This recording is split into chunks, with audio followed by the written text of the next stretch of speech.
Presentation of proclamations. Item A, discussion and update from ADEQ regarding the Circle K store fuel release remediation.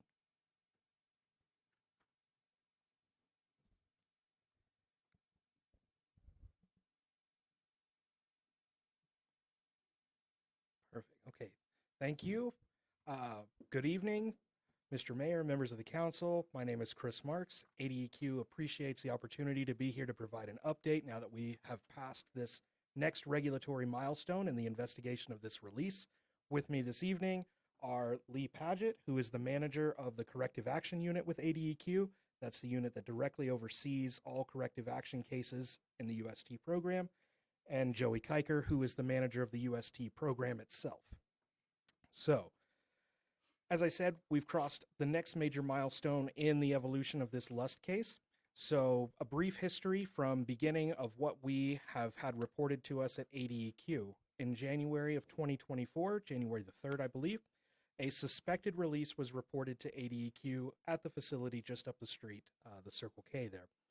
A suspected release is when a party has evidence that their system is behaving erratically or that they've got some kind of indication that fuel or a regulated substance has been released from their system, but they don't yet have confirmation. It's a notification to the department that says, I may have a problem, and the department needs to oversee that they comply with the investigative requirements to determine if they have had a release. Circle K conducted those investigations of the system itself, and through soil borings that were conducted in February, we're able to obtain data that definitively confirmed that a release from the system had occurred. Also in February, Circle K conducted equipment repairs to their submersible turbine pump. This is the piece of equipment in the UST system where the pump is inside the tank, brings fuel out of the tank, and pushes it through product lines to the dispensers for retail sales. So they repaired the submersible turbine pump, and they tested and then repaired the sump, which is the containment unit around that submersible turbine pump, all in the month of February. They initiated remediation in March of 2024, which I'll go into more detail about what that remediation is, to begin addressing the cleanup activities. And then they completed their system testing. ADEQ required them to conduct testing of all components of the system to demonstrate that everything was operating and liquid tight to the level required by law. That was completed in April of 2024 and demonstrated that the system was at that time functioning properly.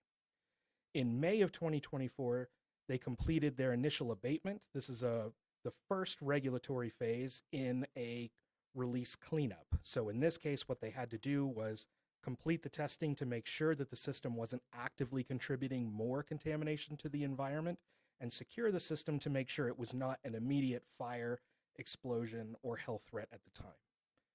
So after that initial abatement, we came and presented, Circle K was here as well, provided the first update to the town council at that time in May of 2024.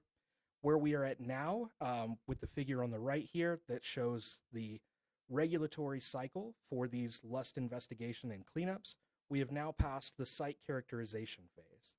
This is the phase where Circle K must have demonstrated, and they did, that they have defined the full extent of contamination in the environment in all medium. So what this means is they have to have demonstrated in both vertical and laterally the full extent of contamination to soil if water was impacted. In this case, it was not. Groundwater impacts, etc. They have to know the full scope and magnitude of the environmental problem caused. In September, so last month, ADEQ reviewed the site characterization report, which is a report required by law that they must provide to us. We reviewed it, determined that it did meet the administrative requirements, and then issued their approval, which I'll go into more detail later on in the presentation. So, what is currently happening at the site, and what is the cleanup status? There's been extensive investigation at this site, especially given the footprint or the size of this facility. There have been 18 soil borings that were installed, some of which were converted to monitoring wells. Specifically, there are 4 monitoring wells in the regional aquifer around the facility. Circle K conducted sampling of 7 private wells, so drinking water supply wells in the immediate vicinity of the facility, and they conducted 2 soil gas surveys. The function of the soil gas surveys is to identify if there's any threat from vapors emanating from contamination in the subsurface that may accumulate in enclosed structures and cause an inhalation breathing hazard. So in this case, this is quite a bit of subsurface investigation that's gone on, as you can see in the figure, and I'm not sure if you're able to see my cursor. So the release area was the tank basin in this area here.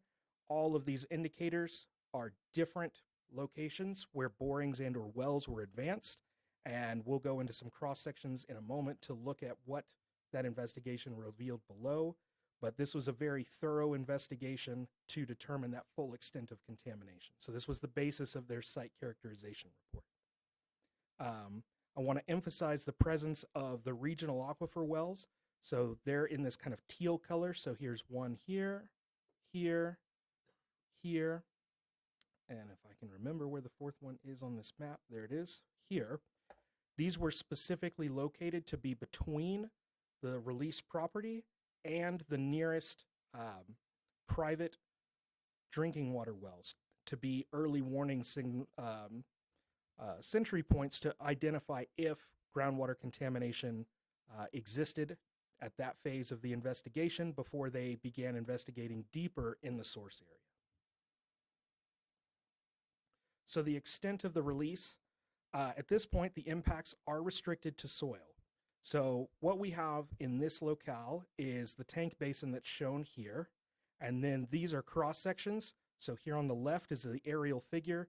I've color-coded the cross sections, so this green cross section here represents this figure. What we're looking at is a slice of the subsurface based on the lithologic data obtained from these drilling and investigations. Here in the purple is the one on the right.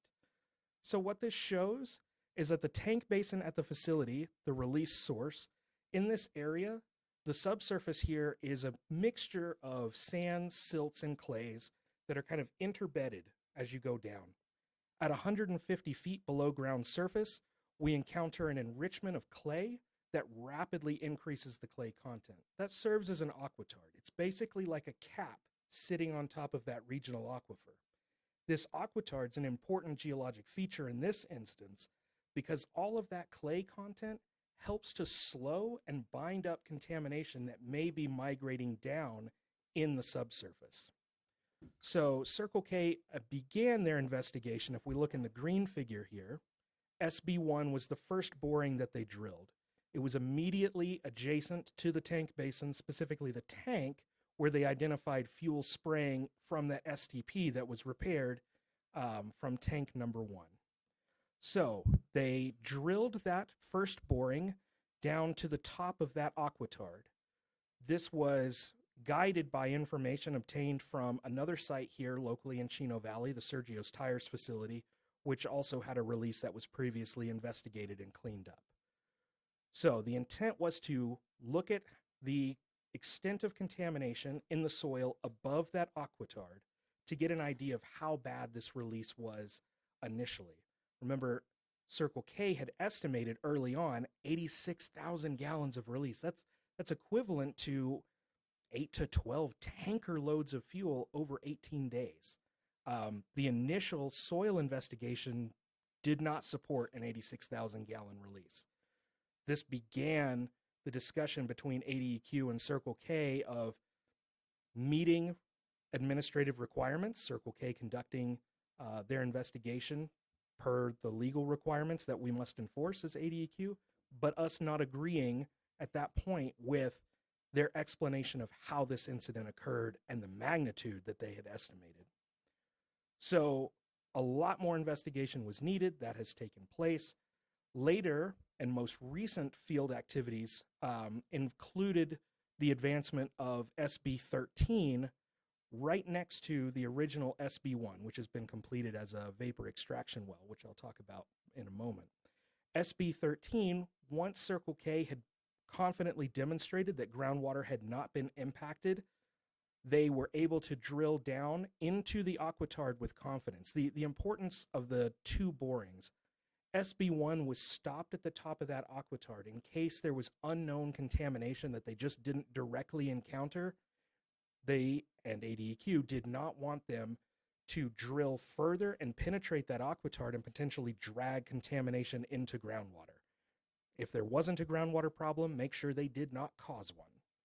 So SB13, once they were confident that there was not a groundwater problem based on the monitoring wells, the regional aquifer wells that are outside the property, needed to directly investigate into the aquitard. They did that with SB13.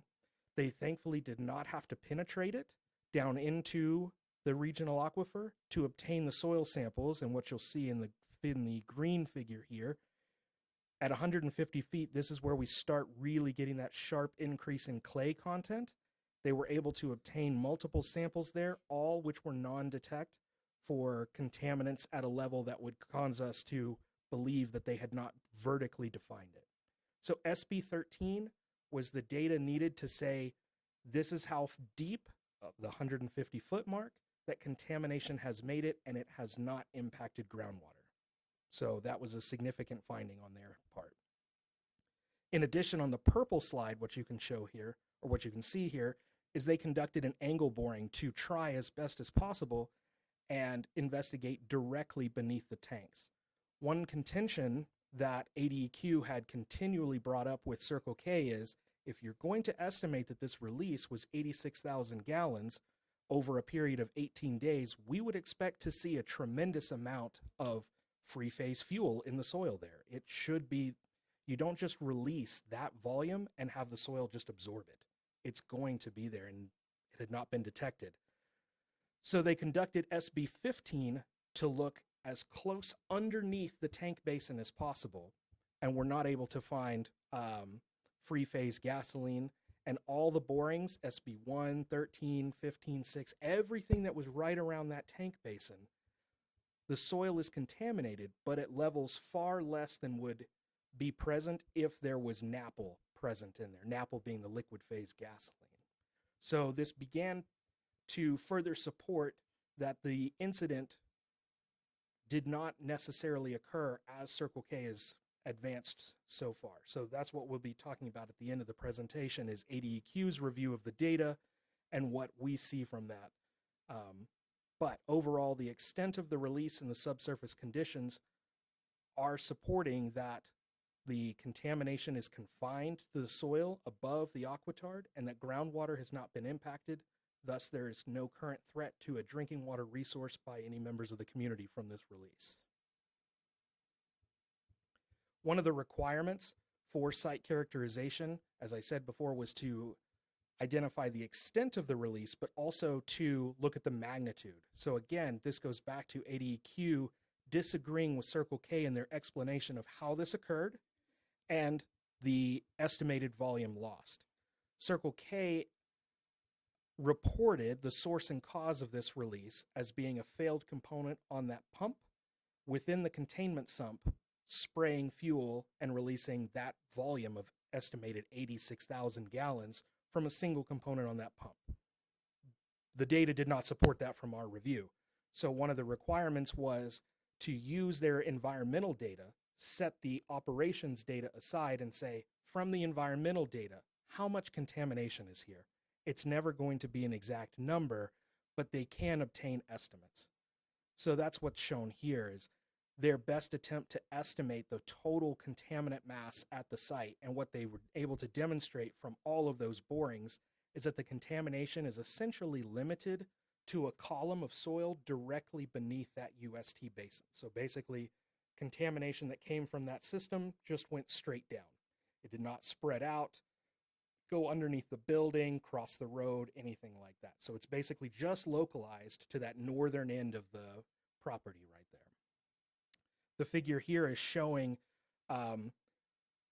different estimates in extent zone that Circle K used to estimate their contaminant mass, and I'll talk about that later on in the presentation to juxtapose the difference from the operations data versus the environmental data.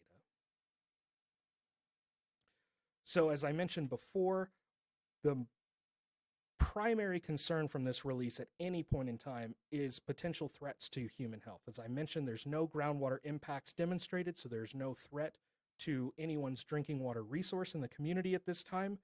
But the documented contamination further also shows that beyond just water ingestion, there's also no existing inhalation threat documented from this contamination. So there's no threat to anybody working or patronizing the convenience store on the property. There's no inhalation threat from contamination there or off the property. And the property and contaminated area is fully paved there, and the contamination is deeper than 15 feet. So there's also no risk of anybody being exposed through contact, direct skin contact with contaminated soil or ingestion of that. Those are the pathways that we look at when we're doing total human health risk assessments. So the data here shows that they've identified the full extent and that no one's health is currently at risk. Does not mean the site is ready for closure yet, but just right now, we felt it was important to emphasize that to the community, because I know this has been a very trying time of a lot of unanswered questions over the course of this release. Site remediation activities. Circle K is employing a soil vapor extraction as their remedial method. Soil vapor extraction is a very commonly applied technique addressing petroleum hydrocarbons, so fuels in the subsurface, both soils, and can also be applied to water. In this instance, because they're addressing soil contamination, the way it works is you'll see in the figure here, in this cross section, these are the remedial wells. So what we're looking at is on the left, there's the aerial view. So we have SB2 on the north side, SB1 right adjacent to where the source release was identified. And then over here, this vapor extraction well immediately to the west. Then they have a remedial compound. So these wells that are immediately flanking the tank basin, normally you wouldn't consider, a well that doesn't contact water. In this case, these are specially designed wells that have these screen intervals at these different depths within the soil zone, and their purpose is, when a vacuum is applied to them, to bring in contaminated vapor phase material, bring it up from the subsurface, where at that remedial compound it is treated. So the idea is to treat the entire soil column without them having to dig, because it's not possible for them to dig 150 feet down. So this treats the contamination in place by bringing it up to the surface, where it's then oxidized. So at that remedial compound on the northwest side of the property, that's where the extraction system, so they're literally applying a vacuum to the subsurface, pulling that contamination off the soil. The contaminated vapors are coming up to the surface and then going into an oxidizer unit where it's combusted and then discharged. The remedial performance has been promising. They have extracted quite a bit of mass from this area. They've estimated 118,000 pounds of hydrocarbons or volatiles that come out, anything that can come out of that surface with the applied vacuum. And then there's rough ways to estimate that at approximately 20,000 gallons of volatiles. Again, that's anything that's going to be coming out of that vapor phase. Could be fuels, could be naturally occurring material. There's a lot that can go into those estimates. What's unique about this investigation is we have early on direct demonstration of the remedial progress. It's not usually how this goes. It's usually a party will drill their extraction wells. They'll conduct their extraction activities. They'll monitor their performance on the surface at their treatment system. And then when they believe they're ready for closure of the case, they'll drill a confirmation boring. In this case, we have the confirmation boring SB13 that I mentioned earlier, which is drilled right next to SB1, which is one of the extraction wells. On the far right here, you can see Circle K used color indicators to show where the contamination levels were at the sampling interval. So SB1 on the right is pre-remediation, and SB13 is after remediation had been initiated for approximately a year. And so you have multiple zones of soil which have already been cleaned up to the level where they are at what we consider soil remediation levels. So those are levels that are universally safe at that discrete interval. So they're not totally cleaned up yet, but it does demonstrate directly that their remedial response is working in the soil. So that's good. The most important question that I know a lot of folks have is, okay, great. The contamination has been defined with the extent. What happens next? Where do we go from here? There are legal requirements in place that Circle K, any party with a UST release, must follow. This site is no different.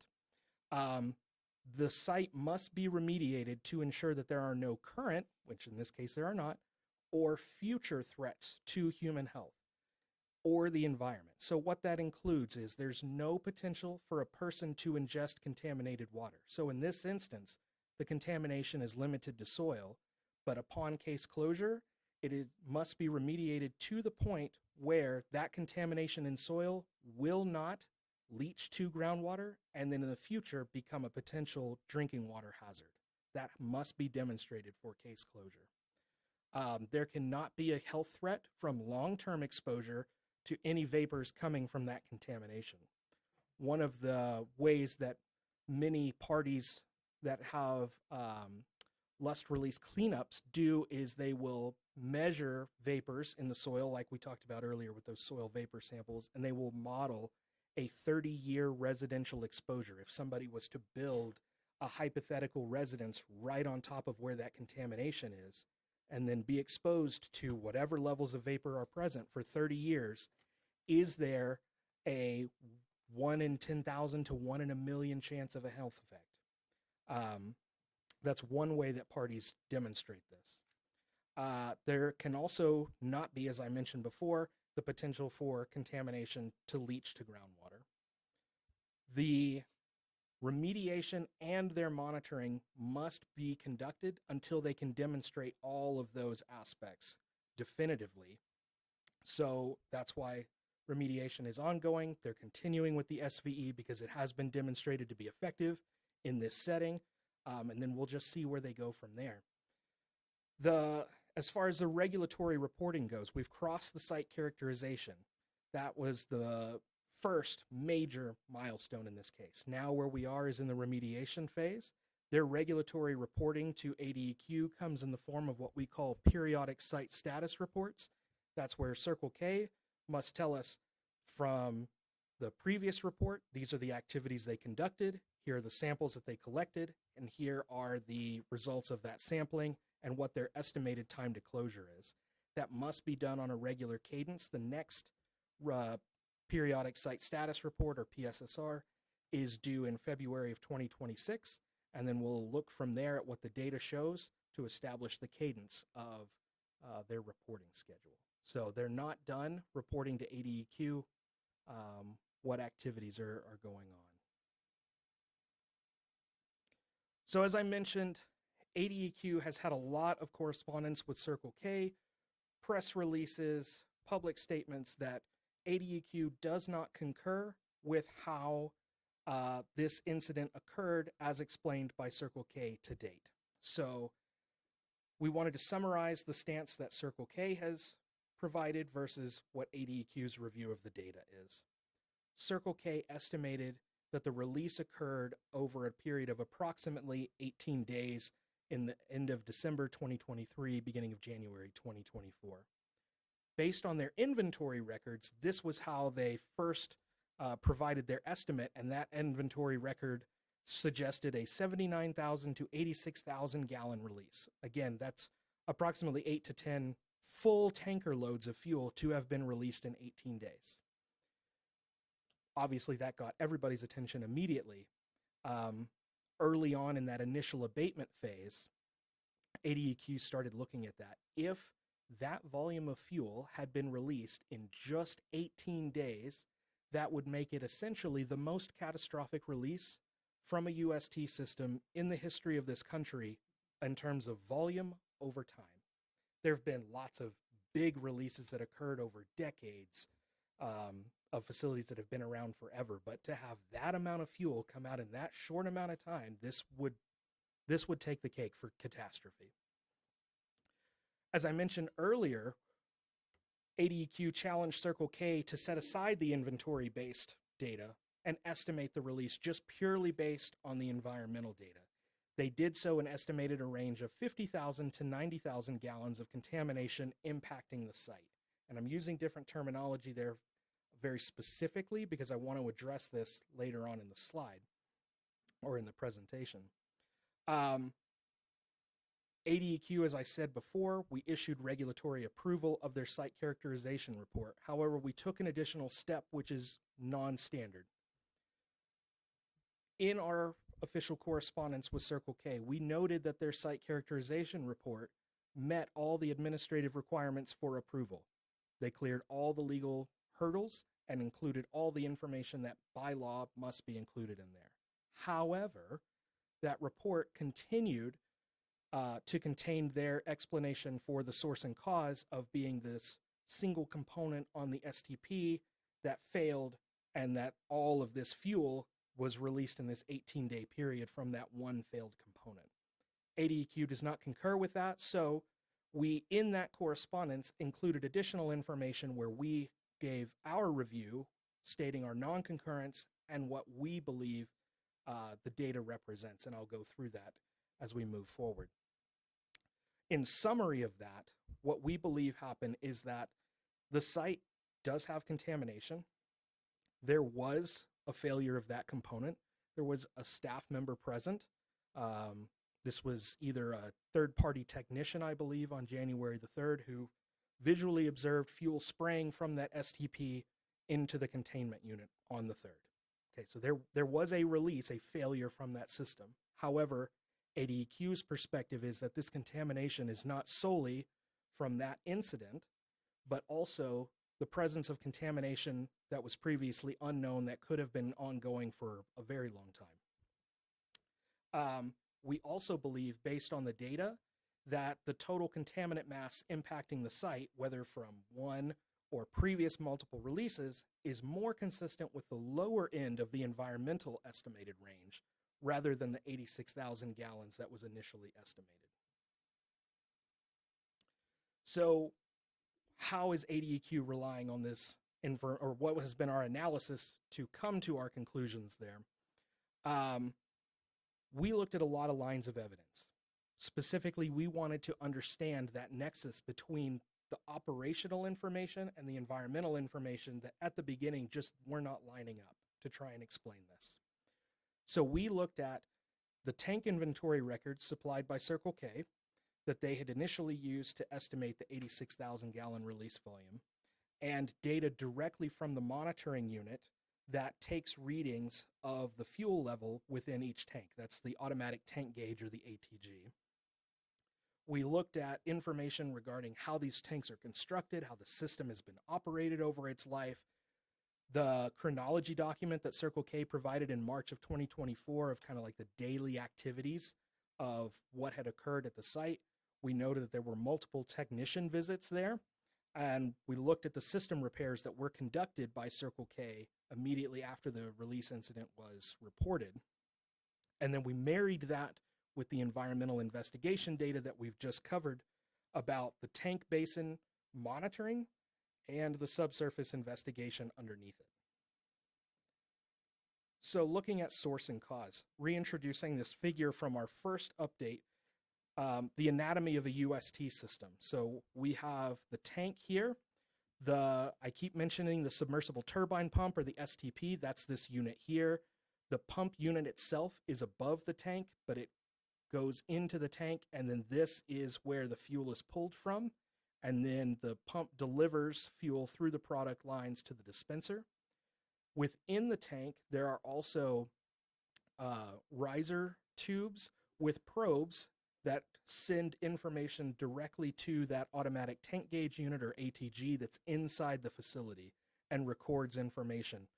We got data from ADEQ, or from Circle K, sorry, from that ATG for these tanks that was on an hourly basis for an entire year to try and understand what happened.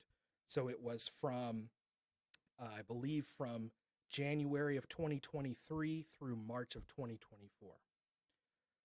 So With that information, what do we know happened from that chronology document? From Circle K, they stated that on December the 11th, one of their technicians conducting a regular routine monitoring of the site identified water in this STP sump. So that would be in this area right here. This is not uncommon.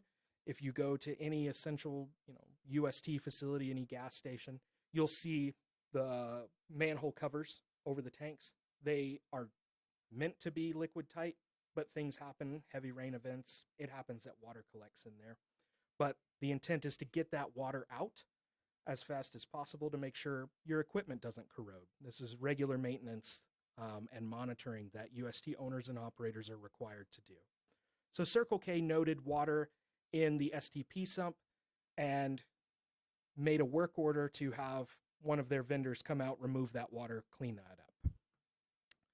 A few days later, starting on the 15th, then moving forward to the 26th, there were multiple instances of fluid being present in that sump, having an alarm condition going off on that ATG, and customers noting slow operation of those dispensers. That should have been multiple instances where Circle K reported suspected releases. They did not. Slow operating of dispensers can be from a lot of different reasons. You can have, there's filters that are built in there. They can be clogged up, but if it's periodic, dispensers that are operating slowly, one mechanism of that can be there's a mechanical line leak detector installed on the STP that if it detects a leak in the line, it slows down the flow to the pump to try and prevent there from being a catastrophic loss of fuel. It's that component that Circle K has said was failed on the submersible turbine pump. So during that period between the 15th and the 26th, there were 3 site visits by technicians, and none of them identified any issues at that facility there. They checked out the equipment, reported no issue, there was some water, it would be taken care of. And then on January the 3rd, there was a sump alarm again, and that's when a technician observed that fuel spraying from the STP in that containment unit, and that kicked off all the reporting here. In response to this, as I mentioned, they conducted repairs and equipment replacement in February. So they replaced the STP on February the 16th. Then a few days later, they tested the integrity of the sump unit surrounding that STP. It failed its hydrostatic test, so it did not hold liquid to the level that was expected. So they replaced it and demonstrated that it was now functioning. So what you had was a situation where there was fuel spraying in this containment sump. It was not liquid tight, but it was able to hold some liquid because water had built up in there and some fuel, 200 gallons worth, had built up in there. So it was able to hold some fuel. One of the things that really stood out to ADEQ is if you're going to lose 86,000 gallons of fuel from that containment sump in that amount of time, that volume should be overflowing onto the tank pad. When people visit, those 3 site technicians, there should have been obvious signs that this fuel was just gushing out of this tank. But nothing was reported there, and nothing was identified. So we looked at the inventory records from the ATG directly. So we had the tank inventory logs that were provided by Circle K. They did show that there were discrepancies in the logs that totaled approximately 80 to 86,000 gallons. So we understand where that estimate came from. That was information provided by Circle K. Looking at the ATG. So what you're seeing here is looking from, I believe I started this graph in late October or early November of 2023, going forward through to February of 2024. So each dot represents a reading in UST number 1 at a given moment in time about how much fuel was in there. It's reported as gauge height. So you can think of the tank, the fuel level in there, and then how high is that liquid level in the tank. And so what you can see is, in a given regular operating period, you have fuel at a point, fuel is dispensed throughout the course of a day or 2 days, then a delivery is made, and more dispensing is made, a delivery. So here, during the period of December the 20th through January the 2nd, you can see a whole lot more activity.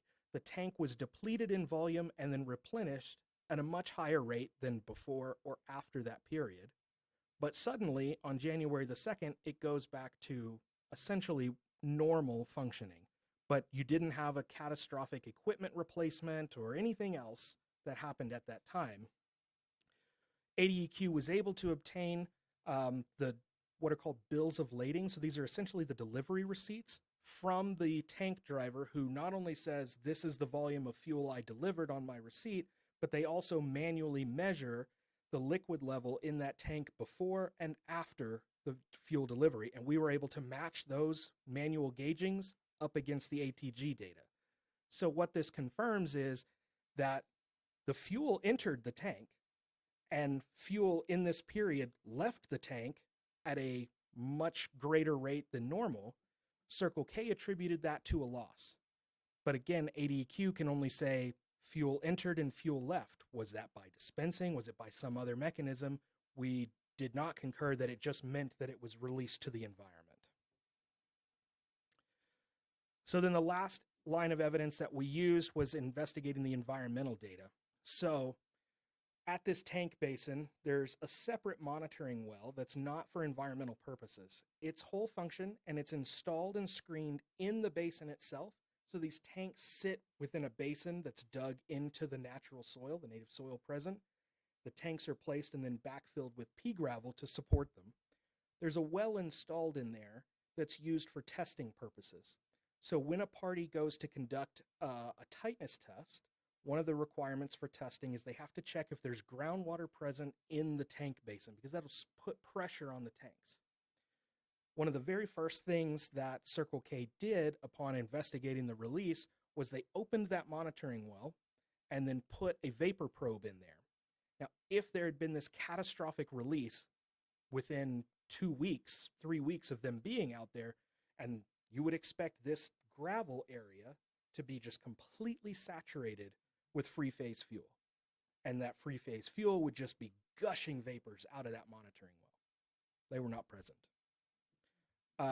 It did not exceed the limits of the meter. It was really not a whole lot of vapor there. Nothing that was outrageous or out of the realm of a normal operating system at that point. Again, we go back to the subsurface investigation immediately beneath the UST basin. There was no evidence there either of free phase gasoline, which for that volume over that amount of time, you would expect there to be free phase gasoline coming up out of the cuttings from the drilling, directly measured from the drilling. Circle K identified, ADEQ confirmed that the contamination had been incorporated in soil down to 150 feet, down to that aquitard. When you have contaminants moving in unsaturated soil, the way that this happens is there has to be some kind of mass driving it down there. So this would either be from free phase gasoline, a big mass of free phase gasoline putting weight, driving it down into those soil pores deeper and deeper and deeper, or through long period of time, rainwater infiltrating into the area picks up that contamination and brings it down until that driving force from that infiltrating rainwater or surface water can no longer carry it further until the next rain event. That's how the contamination moves with depth slowly over a long period of time. So also with that, you kind of get this almost averaging of the contaminant mass across the entire vertical profile. And that's what we see here. Pre-remediation is, yes, there were some hot spots in soil, and that can largely be explained by changes in the lithology. You get pockets of clay that want to hold contaminant mass versus sand, which will let it pass through. But overall, especially for the estimated release amount, we didn't see this huge volume of contaminant mass shallow that became light as it went with depth. It was overall pretty consistent. So that also is more commensurate with a release that had occurred over a long period of time or had been present a long period of time and had been carried down through just natural infiltration processes. So all of that together led ADEQ to the conclusion that, yes, there was a release from this system that was reported from that fuel spraying in January of 2024, but that is not the sole explanation of this contamination. We disagree with the release of 86,000 gallons from that component, and in fact that there was likely historic contamination at the site that had been there, making its way down, stopping at that aquitard because it offers essentially a layer of geologic protection to the regional aquifer, and then this was a release on top of that. So that is ADEQ's view of how this incident occurred and how the site contamination evolved through time. Regardless of that, however, whether ADEQ's stance or Circle K's stance is correct, as far as environmental data and response goes, that there are no threats to human health at this point, and Circle K still has remediation that must be done. They cannot just walk away from the contamination at this point, nor have they indicated that they would. They must continue compliance with the environmental laws and remediate to where there's no future threat of public health or the environment beyond the current investigation. And so with that, that is our presentation. Happy to answer any questions the council may have. Questions? Bob? Nope, I'm good. Larry? Not for him, I'd sure like to talk to Circle K. Eric? No. Robert? I do. And you may not be able to answer this. Last time Circle K and you were here, Circle K had indicated that there were some elevated levels of fuel type contaminants in some of the water samplings. They were not dangerous, but they were elevated compared to previous samples. Yes. Yes. Do you know where those are going, or? Yes, let me, can you back this up on arrows? There we go, thank you. Let's go back to a site figure for that. This one here. Okay, so yes, thank you for bringing that up. What Circle K had detected was in one sampling event, there at this monitoring well on the south end of the property, MW7, this is screened above the aquitard. So it's in that perched water in there that is not being used for drinking water right now. There was a detection of toluene, but it was Low level. thousands of times below the drinking water standard. ADEQ initially saw this data and said, you need to go check this out because it's not really consistent with what they were explaining the site conditions to be from that, how the release occurred. And from the other data that they had obtained, it was not really expected that there'd be a water hit there. They did go and investigate it. They've sampled it multiple times since. That hit did not come back. There's been no further detections there.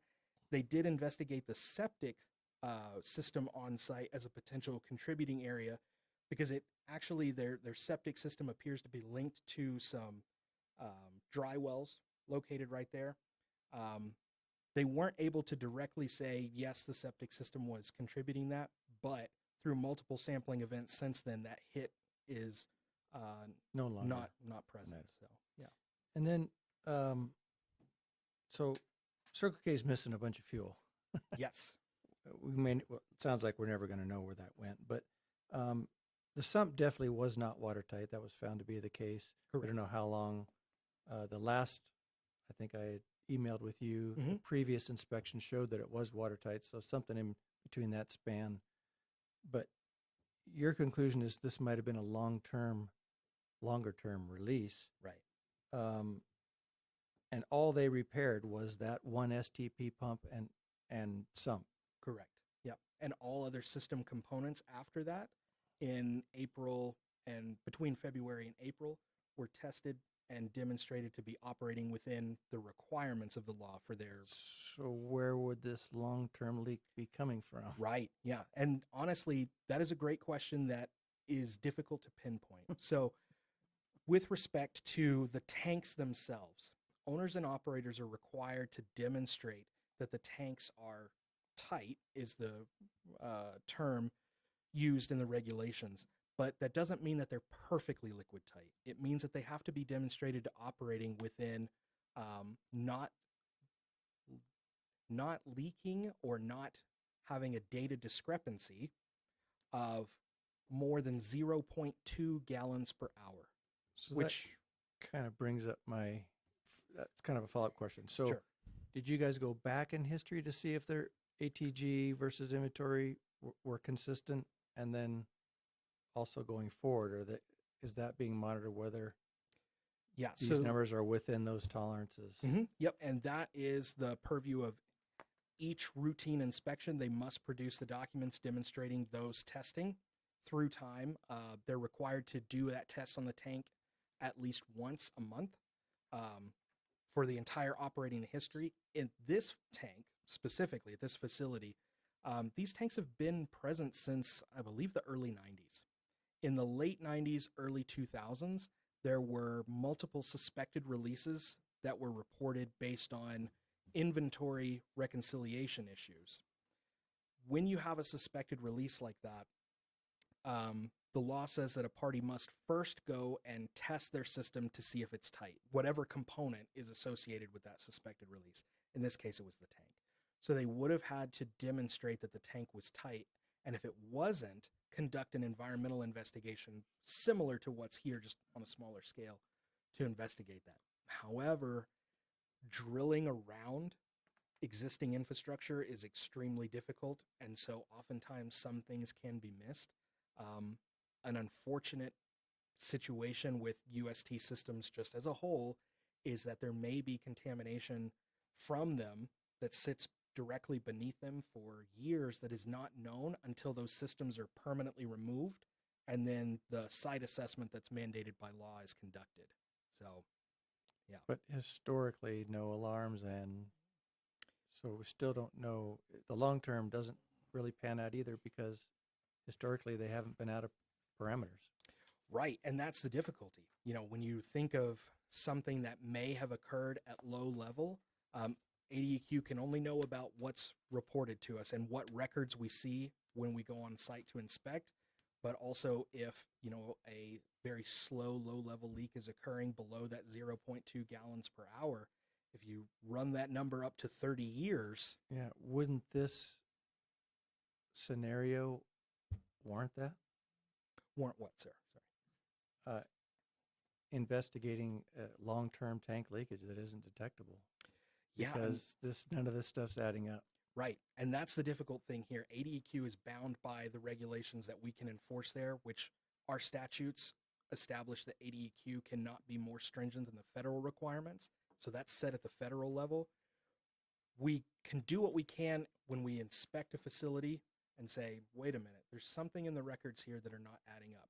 We can initiate a suspected release and have them investigated at that time. In this instance, especially with the limited data that we can compel and look, especially back through time, it's difficult to be able to pin this down. I'm not sure we'll ever know how this occurred. We've asked Circle K to assess if there's other explanations for the data discrepancy over that period in December and January. We've been told that they have assessed it for things like theft. That's a common thing that has been seen at UST facilities, but we've exhausted the limit of our regulatory authority to assess that of the source and cause. Yeah. Not the answer I was looking for. Sherry. Well, it just seems like there's a high potential for a long-term slow release because, like you say, even if you take the lower figures, for that amount of fuel to leak out in, how big is that sump? 200 gallons maybe at the most? Yeah, it's somewhere between 200 and 400 gallons because it's a few feet. Yeah, so even if you go to the lower end of that release over that period of time, it would have been overflowing that sump. Exactly. That sump integrity there wasn't a giant hole in it because it was retaining water. So it would have had to been overflowing. So I'm just very confident, my limited knowledge, that there's still a leak. So I will add that for the testing that was done on the system to demonstrate that it was operating within their legal requirements now, it's not just ADEQ that reviewed the data. So we did request that the manufacturer of the testing method audit that data to make sure that it complied with their method specification. So that's outside of the regulations to make sure it's the law states it's an acceptable method, but we went straight to the source to say, please verify. They were able to verify that the test was conducted correctly and constituted a passing test result, but it doesn't address exactly what you're speaking to there, that they're not purely liquid tight. And was this all sent to the feds just to get their opinion on? We did consult the EPA. ADEQ has actually a very good close working relationship with the Office of Underground Storage Tanks at EPA. I'm actually a former EPA employee myself. So we did discuss this with them about, especially early on, when right out of the gate, things just were not adding up with how could this volume of fuel be lost as this.